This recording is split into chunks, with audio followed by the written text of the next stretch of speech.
그러면 오늘 이야기를 시작하죠. 제가 말씀드린 것처럼 제가 책에 있는 이야기를 반복을 하진 않을 거예요. 그래서 우리가 그 고타마라는 인간을 이해하기 위해서 필요한 게 뭔지에 관한 이야기들을 주로 하게 될 겁니다. 지난주에 몇 가지 이야기들을 했었어요. 그때는 뭘 했냐면 이제 인더스, 하라파 문명에 대한 이야기를 제가 말씀을 드렸어요. 그래서 아리안 전통에서 안 보이는 건 하라파에 있었다, 이런 단순 논리에 빠지면 안 된다고 말씀을 드렸고요. 오늘 이제 아리안 이야기를 할 텐데, 사실은 인간이 이주를 해간 역사에 대해서 요즘 우리가 굉장히 많이 알고 있어요. 옛날보다. 왜 그러냐면 옛날에는 DNA 추적을 한다고 해도 그 고대 유물 자체가 썩었다거나 유실이 돼서 일부 DNA만 추출이 될 때는 이게 분석이 어려웠었다가도 지금은 기술이 굉장히 좋아져서 여러 가지 분석이 가능한 상황이 됐습니다. 그러다 보니까 자, 호모사피엔스가 옮겨간 역사를 우리가 이제는 많이 알고 있어요. 근데 이게 너무 옛날 이야기잖아요. 옛날 이야기다 보니까 문제가 뭐냐면 지구가 달랐어요. 그게 굉장히 다릅니다. 그래서 여러분들이 이 간단한 이 지도를 이해하는 디테일은 굉장히 복잡합니다.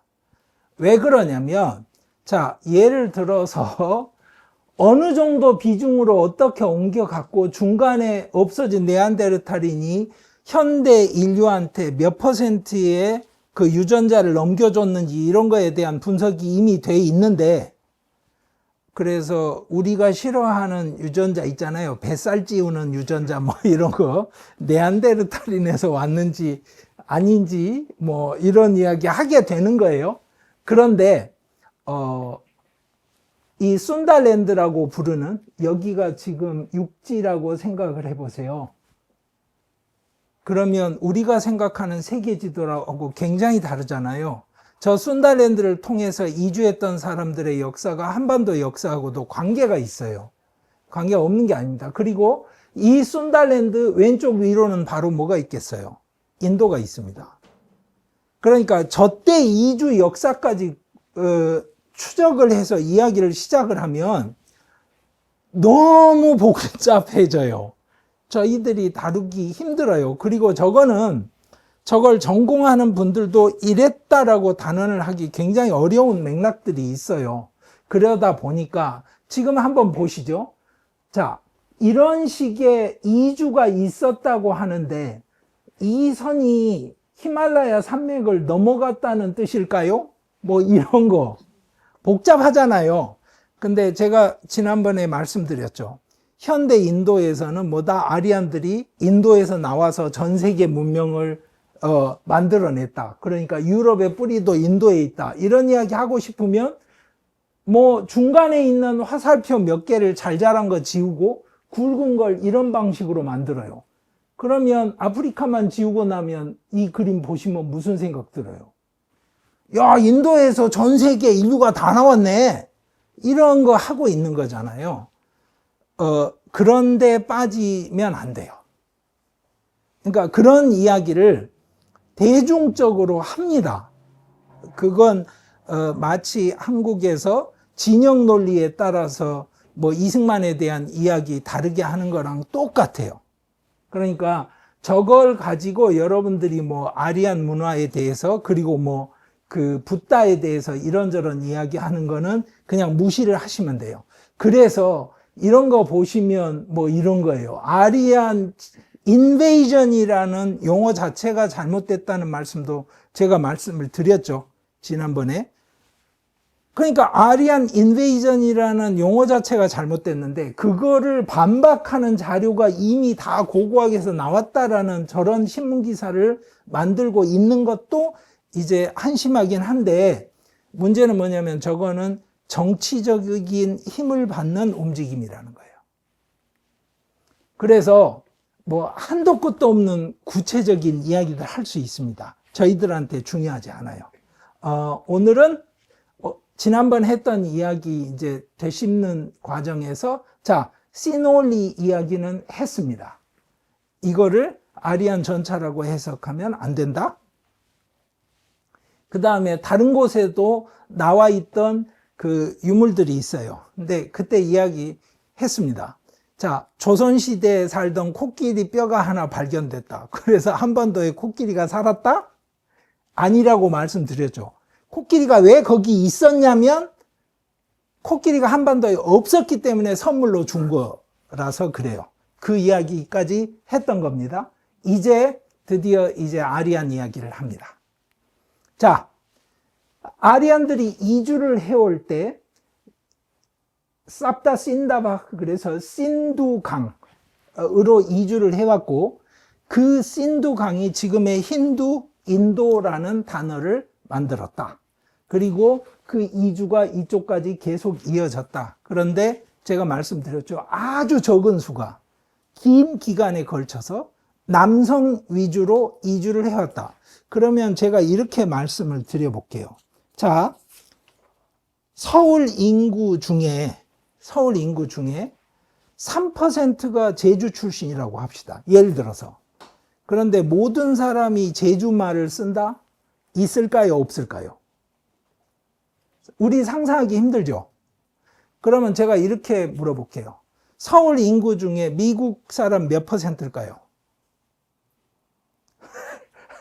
제 아무리 높게 잡아도 10% 안 되겠죠? 그죠? 뭐 미국 국적자, 뭐 한국 출신 뭐 다 합쳐서. 제가 이렇게 물어볼게요. 길 지나가는 한국 사람을 붙잡아서 영어를 알아들을 확률이 서울에서 어느 정도 될까요? 50% 가까이 되지 않겠어요? 그죠? 그럼 다시.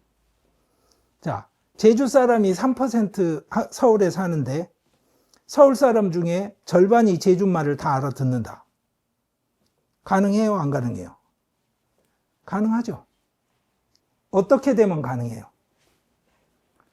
제주말을 해야 대학을 가고 제주말을 해야 공무원 시험에 합격을 하고 고시에 합격을 하는 상황이 딱 오는 순간에 가능해져요.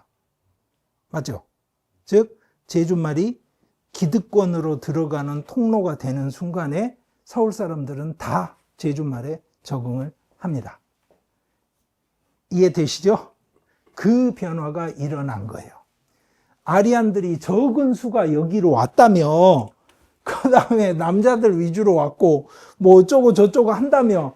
근데 붓다는 이쪽 여기 살던 사람인데도 그 사람이 쓰던 말이 아리안어였다며. 이렇게 하면 이게 그림이 잘 안 그려지는 거예요. 잘 생각을 해보세요.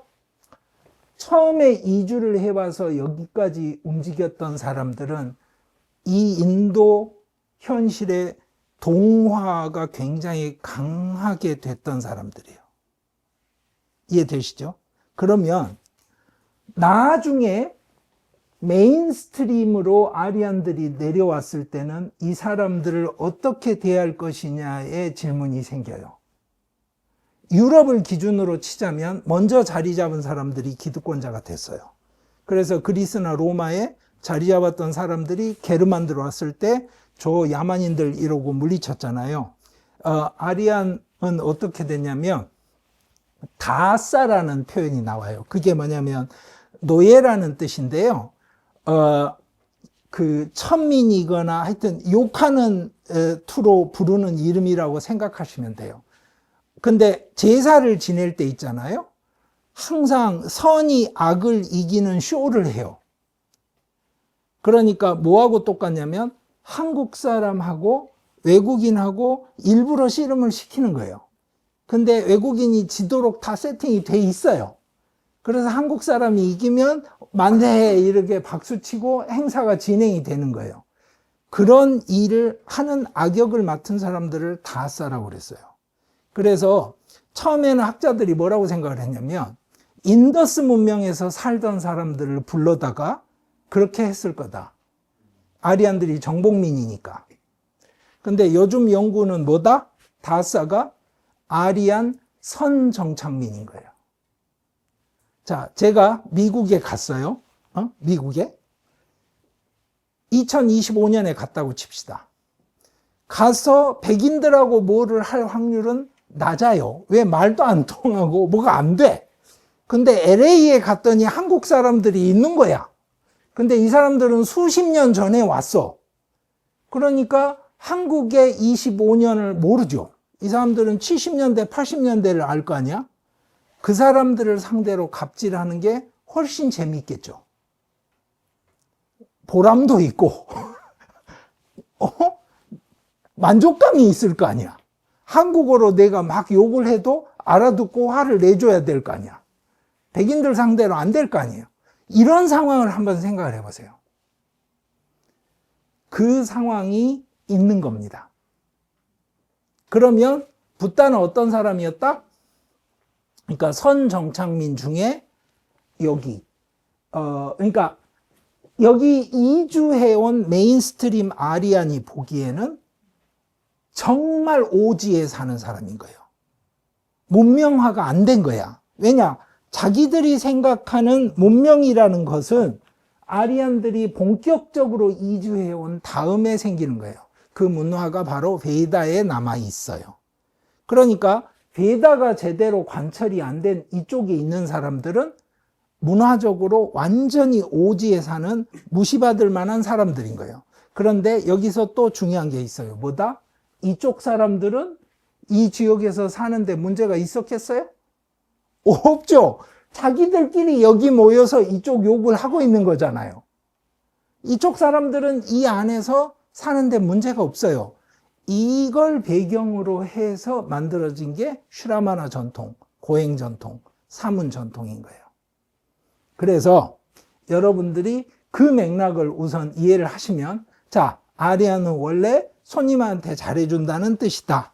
왜? 유목민들, 사막에 지나는 사람들, 이런 사람들이 기본적으로 생존을 위해 필요한 건 항상 현지인들의 협조예요. 저는 몽골 초원에 가서 어디에 가서 물을 구하는지 알 수가 없잖아요. 그러면 몽골 초원에서 어떤 사람을 만났을 때 그 사람이 나한테 물을 주고 이렇게 저렇게 도와주는 게 저한테 굉장히 중요해요. 그리고 입장이 바뀌는 날이 오면 또 똑같겠죠. 그런 겁니다.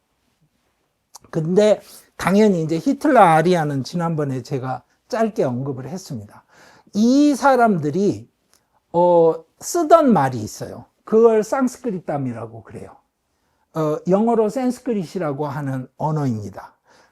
상스크릿이라는 말은 무슨 말이냐면 준비가 됐다, 걸러졌다, purified 됐다라는 뜻이에요. 왜냐? 이 사람들이 제사를 지낼 때는 산스크릿으로 제사를 지냈겠죠. 그 말은 상스크리땀은 신들의 언어예요. 신들이 상스크릿을 쓰는 거예요. 그러면 생각해 보세요. 여러분들이 만약에 어떤 종교를 믿는데 그 신이 쓰는 언어를 여러분이 못하면 어떻게 해요? 빌 수가 없잖아. 아니, 수능 점수를 높게 해주세요. 그러고 가서 빌었는데 중요한 건 뭐냐면 그 신이 내 말을 못 알아들어. 물론 요즘은 휴대폰 가지고 뭐 이렇게 하겠죠? 동시통역을 시키겠지만, 그래서 이 언어는 신들의 언어이자 사제들의 언어이고 아리안들의 언어인 거예요. 이 언어를 안 쓰면 어떻게 돼요? 그건 2급 인간인 거죠, 이제. 그러니까 그게 뭐하고 똑같냐면 영어 시험을 쳐서 모든 것을 걸러내는 나라에서 영어를 못하는 사람하고 똑같은 거예요. 그 사람한테 얼마나 기회가 제한이 될지 생각을 해보세요. 그러니까 옛날만 해도 15년, 20년 전만 해도 대학들이 행사를 하면 그 통역을 하는 일들이 많았어요. 지금도 이제 불교 종단에서 행사하면 통역합니다. 요즘 대학에서 통역 안 해요. 시간 너무 많이 뺏기고요. 외국에서 유명하다는 교수 불러다가 1시간 강연을 시켜봐야 몇 마디 못해요. 옆에서 통역하고 또 하고 있으면. 동시통역은 이게 기계 세팅부터 시작해서 동시통역사가 동원이 돼야 되기 때문에 비용이 너무 많이 들어요. 그러니까 무슨 말인지 아시겠죠? 그 언어가 갖고 있는 그 사회적인 코드로서의 힘, 그거를 생각하셔야 돼요. 또 하나, 자 그러면 이 산스크릿을 아리안들이 다 썼느냐? 처음에 이주해 올 때는 거의 그 상태였어요. 그런데 아시잖아요. 한번 생각해 보세요. 언어가 얼마나 빨리 바뀌는지. 단어는 그나마 빨리 바뀌어서 금방금방 알아들어요. 제가 어릴 때 쓰던 일본식 단어 요즘은 안 써요. 뭐 고단스 이런 거 요즘 세대는 못 알아들을 거 아니에요. 그죠? 그런데 뭐 물론 일본은 남아 있겠죠. 뭐 예를 들어서 이빠이 이런 거 남아 있잖아요. 그런데 몇백 년만 뒤로 돌려서 기원 후에 한 600년 정도로 따져서 신라하고 백제하고 전쟁할 때 통역이 있었냐 없었냐 이렇게 물으면 아세요 혹시? 영화에서는 통역이 없는 걸로 나오죠. 그죠? 근데 아는 사람 없어요. 지구상에 없어요. 근데 그게 기원 후 600년이에요. 그러니까 무슨 말이냐? 백제 신라에서 실제로 말을 어떻게 썼는지 갖고 있는 자료는 추정인데 그 추정이 뭐냐? 지명 몇 개 가지고 추정하는 거예요. 아무것도 아니에요. 근데 이제 산스크릿은 왜 놀랍냐? 이런 거예요. 기원전 1000년쯤에 있던 텍스트를 여러분들이 휴대폰 가지고 가서 녹음하듯이 가지고 있는 거예요. 엄청난 양을. 그 양이라는 게 리그베다만 해도 그 조로아스터교의 성전인 아베스다보다 몇 배입니다. 그 상황이 벌어진 거예요. 그럼 어쩌다 그렇게 됐을까요? 그러면 이거예요. 사제가 되려면요, 브라흐만 사제가 되려면 스승의 집에 가요. 5살쯤에 아니면 7살쯤에 스승의 집에 가서 스승이 외우라는 걸 같이 외웁니다. 그 과정을 완벽하게 하는 거예요. 여러분들이 조금 다른 게 인도하고 한국 방식이 달라요. 인도 방식은 외우고 나서 설명을 시작합니다. 그러니까 무슨 이야기냐면 2는 4, 2, 3은 6 이걸 다 외워요. 우선 다 외우고 나면 선생이 자 2단 외워봐. 그러면 2는 4 외울 거 아니에요. 그럼 그때 설명을 해줘요. 2 곱하기 2가 4라는 뜻이고 그건 뭐냐면 네가 2를 봐. 2가 2번이 있으니까 4지. 이렇게 설명을 시작하는 거예요. 근데 우리는 그 설명을 하고 외워요. 그러면 스승의 집에 가서 그렇게 배우는 학생을 뭐라고 그러냐면 브라흐마짜린이라고 하는 거예요. 저 과정을 거쳐야 사제가 되는 거예요. 저걸 못 거치면 사제가 못 돼요. 근데 브라흐마짜린이는 학생이잖아요. 요즘은 꼰대라고 그래서 잘 안 하지만 학생들이 교복 입고 길거리에서 담배 피운다 그러면 반드시 뭐라고 그럴 거예요. 어른들이 와서 이 자식이 학생들이 말이야 담배를 피우고 이럴 거 아니에요. 브라흐마짜린도 그래서 금기사항이 굉장히 많았어요. 금기 넘버1이 뭐겠어요? 성관계 하지 마라. 그러니까 스승의 집에서 사춘기를 넘길 확률이 높아져요. 그 나이에 가서 몇 년씩 공부를 하면. 근데 아침에 일찍 일어나서 스승이 나오기 전에 불을 피워서 제사 지낼 준비를 하고 이런 걸 다 하는 거예요. 요즘 절에서 행자들이 하듯이 생각해 보세요. 그런데 그 사람이 지켜야 되는 룰이 굉장히 여러 가지가 있어요. 그게 요즘 우리가 절에서 행자들 하는 모습을 딱 떠올리시면 돼요. 그래서 브라흐마짜린이 첫 번째 지켜야 되는 의무는 뭐냐면 성관계를 하면 안 돼요. 그런데 재밌는 게 뭐냐, 그러면 성관계를 하면 안 된다는 규칙이 왜 생겼겠어요? 하는 놈이 있었으니까. 그리고 또 하나는 산스크릿 텍스트에도 나와요. 뭐라고 나오냐면 침대 도둑이라는 표현이 나오는데 그게 뭐냐면 사모님하고 성관계를 한 놈을 그렇게 불러요. 그리고 그때 저주가 엄청납니다. 영원히 빠져나오지 못할 지옥으로 들어갈 것이며 어쩌고 저쩌고 저주를 해요. 그 말은 뭐예요? 입 닫고 모르면 넘어갔다 그런 뜻이에요. 자, 저 브라흐마짜린 이야기는 여러분들이 간디 생각하시면 곧바로 감이 와요. 간디가 항상 뭐라고 그랬어요? 자기가 브라흐마짜린이라고 그랬어요. 그래서 성관계를 안 했어요. 여기서 성관계를 안 했다는 말은 간디가 어린 여자들을 항상 안고 잤어요. 옷을 벗겨서 같이. 근데 절대로 삽입을 하진 않았어요. 물론 이제 여기서부터 클린턴 이야기처럼 굴러가게 되는데, 그래서 성도착증 환자라고 이제 간디를 비판하는 사람들도 생기는 거예요. 자, 오케이. 그래서 브라흐마짜린이라는 이야기를 간디가 주장할 때는 바로 저 베다 시절부터 있던 그 아이디올로지를 가지고 내가 어떤 사람인지를 주장을 하는 거예요. 자, 요가하고 끝이면은 제가 지난 시간에 설명을 했어요. 모든 힘쓰는 게 요가다. 그러니까 갑자기 이런 의자에 앉아고 강의를 듣는 것도 요가인 거예요. 그러니까 숨을 쉬는 걸 그냥 편하게 쉬고 있으면 요가가 아니고, 숨 쉬는데 신경을 딱 쓰는 순간에 숨 쉬는 요가가 되는 거예요. 자, 그 사람들이 그러면 한국에서 영어가 관철되듯이 상스크리트 언어가, 그리고 아리안들의 문화가 고급 문화고 고급 언어로 관철이 된 거잖아요. 근데 영어는 왜 그러냐면 미국에 패권이 있으니까 그렇게 된 거잖아요. 다른 게 아니잖아요. 일제시대 때는 왜 그러면 일본어를 다 했어요? 그거야 일본이 그때 한국에서 힘이 있었으니까 그랬죠. 아리안들은 뭘 했길래 그럴까요?에 대한 답이 이제 아리안들이 갖고 있던 이 마차 바퀴에 응축이 돼 있는 겁니다. 저 마차 바퀴를 만드는 노하우를 가지고 인도로 들어온 거예요. 그래서 제가 이것도 지난주에 보여드렸습니다. 그리고 이게 바로 요즘 불교나 어디 사찰이든 힌두교에서도 자주 볼 수 있는 짜크라 상징입니다. 그리고 이제 나아가서 이 인도 국가기관들의 휘장으로 사용되는 이 사자상이 사실은 밑받침이었다 하는 이야기까지도 했어요. 그러면 이제 베다라는 거는 도대체 뭐 하는 세계관을 가진 문화였느냐 물으시면 이제부터 시작을 합시다. 여기가 지금 베다에서 제사를 지내는 장면이에요. 그리고 베다에서 제사를 야주냐라고 합니다.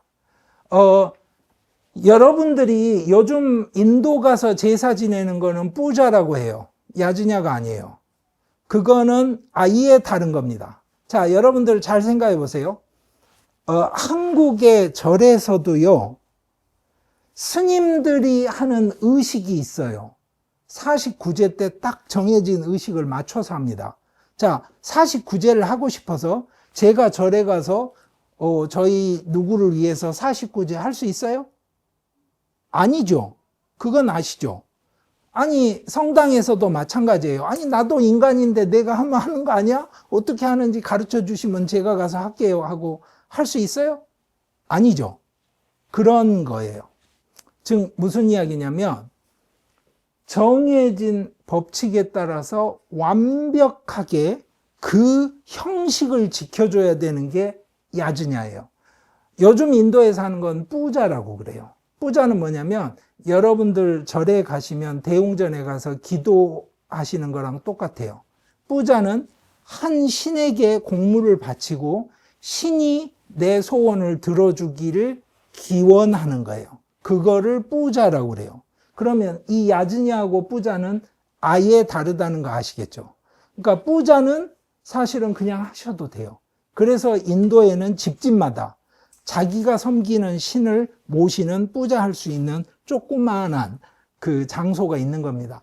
부잣집은 현관 옆에 따로 공간을 마련을 하고요. 가난한 집은 신발장 위에 있는 거예요. 그리고 부잣집은 청동 신상 같은 걸 갖다 놓고, 가난한 집은 종이에 프린트된 걸 하나 사다가 이렇게 붙여놓고 합니다. 그래서 아침에 출근하기 전에 그 신에게 인사를 하고 기도하고 가는 거예요.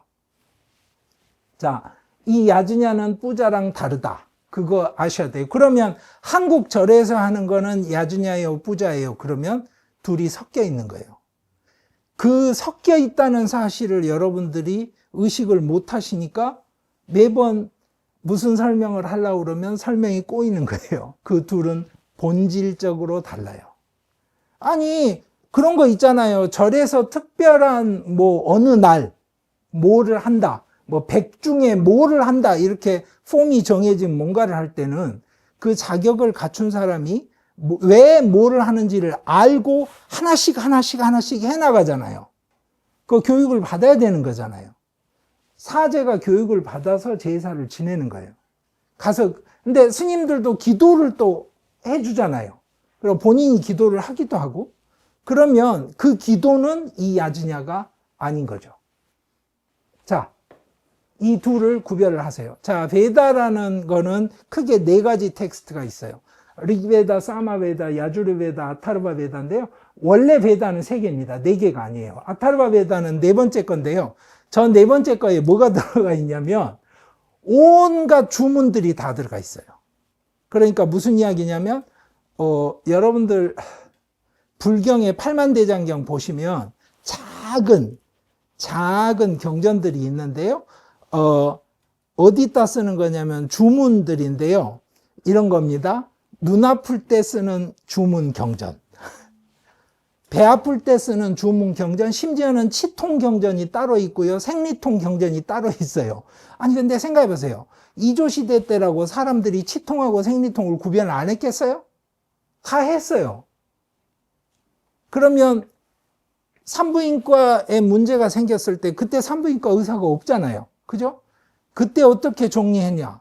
그렇게 하는 거예요. 그래서 뱀 물렸을 때 쓰는 주문이 있고 그런 걸 모아놓은 또 경전이 있고, 그래서 지금도 티벳이나 아니면 저쪽에 인도 쪽에 가면 인도 차밭에서 사고 많이 나거든요. 그래서 뱀 물릴 때 쓰는 주문들 지금도 많이 씁니다. 차밭이라는 게 습도가 높아야 되고 서늘해야 되잖아요. 그러니까 그 사이사이에 뱀들이 많단 말이에요. 근데 손으로 잎을 따야 되기 때문에 사고 많이 납니다. 그래서 아타르바 베다는 이야기가 달라요. 리베다가 제일 오래된 층위의 텍스트고요. 저 사람들이 제사를 지낼 때는 규칙에 완벽하게 맞춰야 된다는 말씀을 드렸어요. 구체적인 설명들까지는 제가 오늘 못할 테니까 간단하게 그냥 이렇게 하는 거구나라는 그 감이 오게 보여드릴게요. 이게 베이디라는 건데요. 제사를 지내는 터입니다. 제사 지내는 터를 이렇게 마련을 하려면 이 계산을 해야 될 거 아니에요. 그죠? 이 계산을 하려면 최소한 요새 우리가 아는 기본적인 기하학을 해야 되죠. 그리고 또 하나, 이거는 이제 제사 중에 특별한 제사인데요. 여기 이제 펠컨 모양을 한 제단을 따로 만드는 제사예요. 자, 이게 그 설계도예요. 파키스탄 라호리에 있는 필사본을 찍은 겁니다. 실제로 만들어진. 이렇게 만들어졌을 거예요, 옛날에. 그리고 이 벽돌들이 이 한 단위를 몇 개를 제작을 해서 정확하게 그 숫자가 들어가는 거예요. 제사가 끝나고 나면 저거를 그냥 없애버립니다. 그래서 이렇게 남아있는 흔적도 있어요.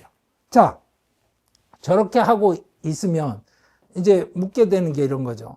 저 계산을 기하학적으로 다 했다 그러면 수학 계산을 다 했을 거 아니에요. 그리고 또 하나, 제사 날 잡는 게 쉽지가 않아요. 잘 생각해 보세요. 음력이든 양력이든 지구가 공전하고 자전하는 것이 365일로 딱 떨어지질 않잖아요. 그죠? 그러면 어떤 식으로든 컴펜세이트를 해줘야 돼요. 이게 굉장히 복잡한 방식이잖아요. 이걸 어떻게 맞춰야 제삿날이 오늘인지 내일인지 알게 되죠? 그걸 계산을 해야 돼요. 그래서 사실은 점성술하고 천문학은 요즘은 별개지만 옛날에는 그게 한 덩어리의 과학이란 말이에요. 그게 수학이고, 그래서 별자리 보는 것. 이게 이제 요즘 인도에서는 당연히 뭐예요? 운세.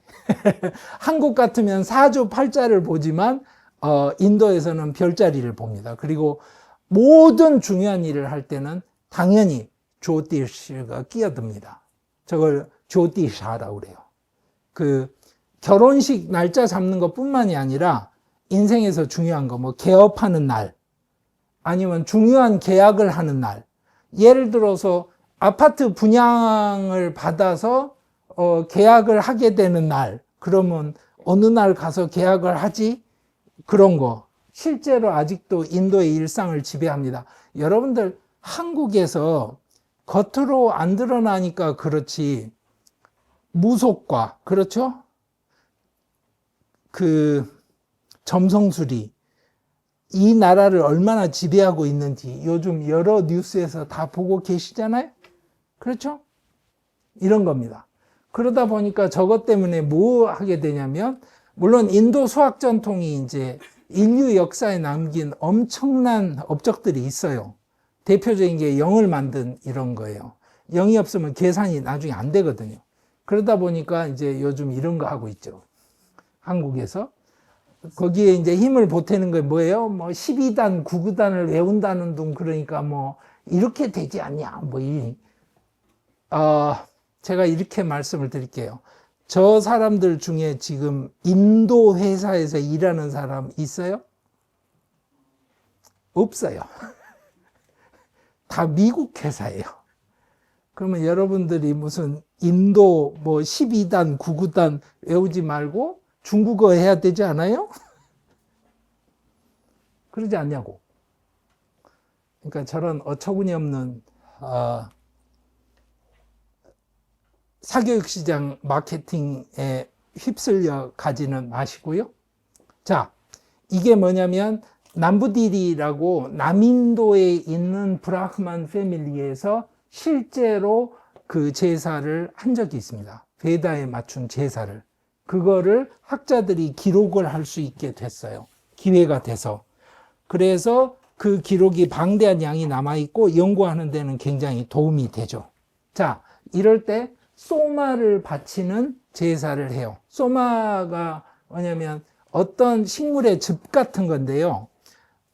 여러분들한테 쉽게 설명을 드리자면 히로뽕, 메스암페타민 이런 거라고 생각을 해보세요.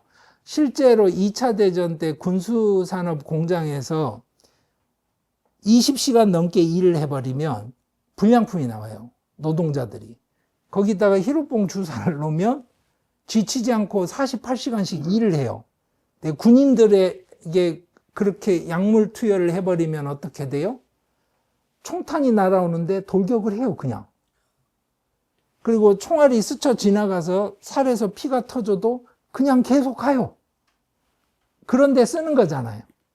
그런 환각제라고 지금 추정을 해요. 환각작용이 있는.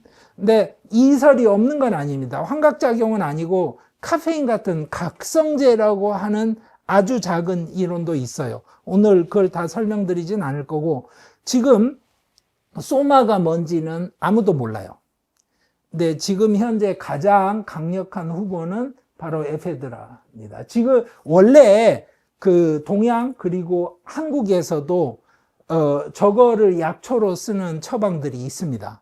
갈대에 가깝게 생긴. 그리고 실제로는 이건 미국에서 퇴역 군인 한 명이 주장한 독버섯 이론인데요. 텍스트하고는 안 맞습니다. 이게 훨씬 설득력이 높은데, 소마를 하늘나라에 올려주면 뭐하냐? 신들이 마셔요. 신들 중에 대장 먹는 신, 소위 말해서 전쟁을 제일 잘하는 신이 누구냐면 인드라예요. 이 인드라가 소마를 얻어서 마시면 어떻게 되겠어요?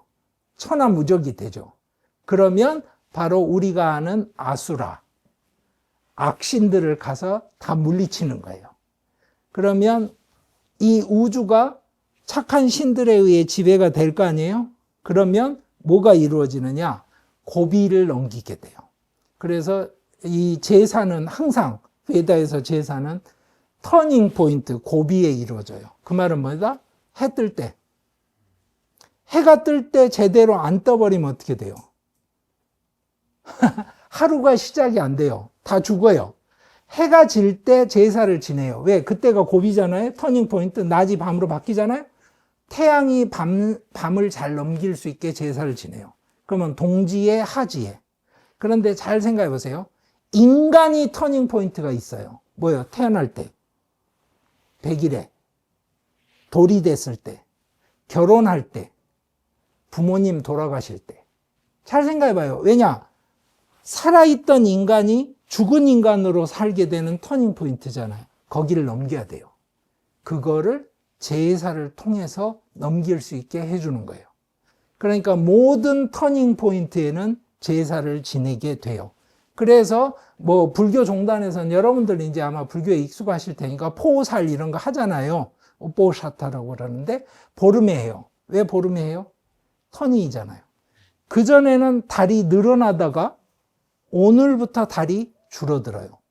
근데 만약에 제대로 이게 유턴이 안 되면 달이 늘어나다가 무한 팽창을 하거나 아니면 늘어난 상태에서 안 움직여요, 달이. 그럼 어떻게 돼요? 이게 문제가 심각해지죠. 그런 겁니다. 그래서 소마를 하늘로 올려서 신들이 싸워서 이길 수 있게 해줘야 돼요. 근데 하늘의 신들한테 보내는 택배는 뭐가 하냐? 불이 하는 거예요, 불이. 그러면 연기로 하늘한테 올라가요, 하늘에. 근데 여러분들 아시죠? 추석 때 제가 선물을 이분한테 보냈다고 생각해봐요. 사과를 한 박스 보냈어요. 중요한 게 뭐야? 명함을 붙여야지, 명함을. 그래야 이분이 딱 보고, 조금 이런 거 안 해도 되는데, 이렇게. 그 참 기특하네, 이렇게 되는 거잖아요? 그죠? 근데 명함이 없어. 사과는 왔어. 뭐 어쩌자고. 이해되죠? 그러면 내가 쏘마든 뭐든 보내는데 내가 원하는 게 뭔지 이야기를 해줘야 될 거 아니야. 그 이야기가 뭐예요? 주문이에요, 주문. 만뜨라. 그걸 외워야 되는 거예요. 완벽하게. 글자 틀리면 안 돼요. 왜냐? 이게 뭐하고 똑같냐면 뭐뭐 부탁드려요 이렇게 문자를 보내는데 오타 나는 거랑 똑같아요. 예를 들어서 제가 이번에 뭐뭐 예산에 1,000억 필요합니다 이렇게 해야 되는데 예산을 1,000원 필요해요 이렇게 보내면 어떻게 되겠어요? 그 이야기를 제가 하는 거예요. 왜? 저 사람들 입장에서 제사를 지내는 것, 주문을 외우는 거는 오류가 있으면 안 돼요. 그거는 우주의 문제이기도 하고 당장 내 인생에 연관된 문제이기도 해요. 그러니까 아들을 낳는 제사를 지낸다 그러면 불을 피울 때 불 붙이는 장작 나무의 종류가 정해져 있어요. 우둠바라 나무에 뭐 불을 붙이고 그 다음에 국자는 무슨 나무로 만들어서 몇 바퀴 반을 돌리는 게 정해져 있고요. 세 걸음 앞으로 갈 때 왼쪽 발부터 갈지 오른쪽 발부터 갈지가 정해져 있어요. 왜 그래요? 이거예요. 내가 세 바퀴 반을 돌려야 되는데 예를 들어서 4바퀴를 돌리면 어떻게 된다? 그렇죠. 이제는 아들이 둘이 나오는데 머리가 붙어서 나온다. 이렇게 되는 거예요. 이런 식의 세계관을 한번 생각해 보세요. 감당이 안 돼요. 그러니까 내가 제사터 안에서 하는 일은 우주를 조작을 하는 거예요. 그러니까 제사터 안에 금으로 동그란 동전이 있다고 생각을 해보세요. 10원짜리 동전. 태양 색깔이잖아요. 이걸 동쪽에서 서쪽으로 옮겨야 되는데 못 배운 친구가 서쪽에서 동쪽으로 옮기면 어떻게 된다? 내일 태양이 서에서 동으로 가는 거예요. 그런 세계관을 한번 생각해 보세요. 있을 수가 없는 일이에요. 이 교육을 완벽하게 받아야 돼요. 자, 그러니까 저 사람들이 하는 세계관이 뭔지 이제 이해가 되시죠? 그래서 여러분들이 하늘에 보내는 주문을 완벽하게 외워야 되니까 정확하게 신들한테 주문을 보내는 게 중요하지 당신이 그게 무슨 뜻인지 아는 게 중요한 게 아니에요. 맞죠? 외우는 게 중요해요. 그래서 여러분들이 수리수리 마수리 하는 거예요. 우리 마술할 때 수리수리 마수리 하잖아요. 근데 수리수리 마수리 이거는 주문으로 불경에 다 나오잖아요. 근데 무슨 뜻인지 아는 사람 아무도 없잖아요. 그건 중요한 게 아니에요. 중요한 건 그 사운드를 정확하게 외워서 하는 거예요. 그게 중요해요. 이게 다시 아까 이야기로 돌아가 봅시다. 기원전 1500년에 쓰던 언어를 그렇게 외워가지고 내가 녹음을 한 것처럼 단어 하나 안 틀리고 지금까지 다 전해져 있으면 우리가 기원 후 600년에 백제 신라의 언어가 어떤지 모르는 거하고는 어때요, 상황이? 하늘과 땅 차이야. 그래서 우리는 텍스트가 기록은 안 돼 있지만 외워서 전하는 저 테크닉을 통해서 엄청난 정보를 가지고 있는 거예요. 인더스 문명, 하라파 유적하고는 아예 다른 거죠. 자, 그런데 이제 저걸 가지고 당연히 요즘도 이런 종교 생활 하시는 분들이 계세요. 이거 카나다에서 하는 베이다예요. 예. 자, 여러분들한테 이제 다른 예를 하나 들어 드리려고 해요. 스승네 집에 가서 배운다. 그러면 어떻게 배우느냐? 이런 거요. 제가 외우는 제일 긴 텍스트는, 물론 옛날에는 제가 중학교 때 시집을 한 권 통째로 외우기도 하고 했어요. 근데 일반적으로 외울 줄 아는 건 국민교육 한 장이에요. A4 한 장. 그렇죠. 우리는 민족 중에 역사적 사명을 띠고 이 땅에 태어났다. 여러분들이 외우는 텍스트를 어느 길이를 외우실지 모르겠지만 한번 생각해 보세요. 자, 거꾸로 외울 수 있는 사람. 그리고 짝수 번째 글자만 뽑아서 외울 수 있고 홀수 번째 글자만 뽑아서 외울 수 있고 돼요? 안 되죠? 자, 보세요. 이게 뭐냐? 네가 배운 경전을 첫째 단어, 둘째 단어, 둘째 단어, 첫째 단어, 둘째 단어, 셋째 단어, 셋째 단어, 둘째 단어 이 순서로 외우는 거예요. 근데 네가 배우는 경전이 뭐냐면 요만한 책 한 권 두께예요. 오케이? 다시. 순서를 바꿔서 이렇게도 외울 수 있어요. 자, 저거를 할 수 있겠어요? 제가 말씀드렸죠. 5살에 스승의 집에 가서 스승이 랄랄랄랄랄랄랄랄랄랄 하면 그거를 다 따라서 외웁니다. 그러고 나서 스승이 설명을 시작을 해요. 자, 여봐. 그러면 예를 들어서 이런 거죠. 태정태세 문단세 이렇게 외우면 태정태세 그러면 야 태정태세 하면 거기 네 번째가 뭐지? 그러면 세입니다. 그러면 그래 그게 세종이야. 그러니까 세종이 네 번째 왕이거든? 이렇게 해가지고 시작을 하는 거예요. 그죠? 근데 태종태세 할 때 태가 2번 나오는데요. 그러면 그래 첫 번째 태가 태조야. 이성계야. 이렇게 시작을 해서 설명을 하는 거예요. 자, 베다에는 부속 학문이라는 것들이 있어요. 그런데 여기 보세요. 음성학, 찬다스라는 건 뭐냐면 운율을 맞추는 걸 말해요. 운율. 그러니까 리듬을 맞추는 거예요. 시조에서 3, 4, 3, 4 맞추듯이. 저 찬다스가 중요한 게 뭐냐면 붓다 제자들 중에도 저 교육을 받은 친구들이 있었을 거 아니에요. 엘리트들이. 그래서 형제가 붓다한테 찾아와요. 그래 뭐라 그러냐면 당신 죽고 나면 싸움 날 거다. 이 사람 저 사람 다 다르게 내가 붓다한테 배운 건 그 말이 아니었는데 이럴 거 아니냐.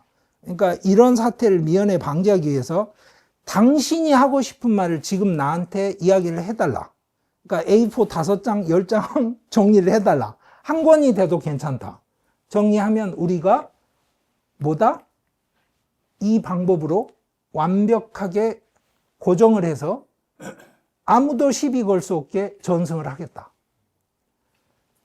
저걸 안 해가지고 지금 8만 대장경이 만들어진 거잖아요. 꾸란은 생각해 보세요. 꾸란은 그 아랍어를 못하는 사람도 예배를 할 때는 아랍어 꾸란을 쓰게 돼 있어요. 내용을 참조하고 싶어서 번역을 보는 거지. 여러분들 성경은 보세요. 한국어 성경 가지고 해요. 맞죠? 근데 꾸란은 그러지 않아요. 그러니까 정말 픽스가 잘 돼 있는 거잖아요. 그걸 갖고 해석하는 건 다른 문제예요. 꾸란에 이 내용을 이렇게 이해할 거냐 말 거냐. 근데 붓다는 뭐라고 그랬다? 그런 거 하지 마. 붓다는 베다 전통을 굉장히 싫어했어요. 그리고 산스크릿도 싫어했어요. 붓다는 산스크릿담을 쓰지 않았어요.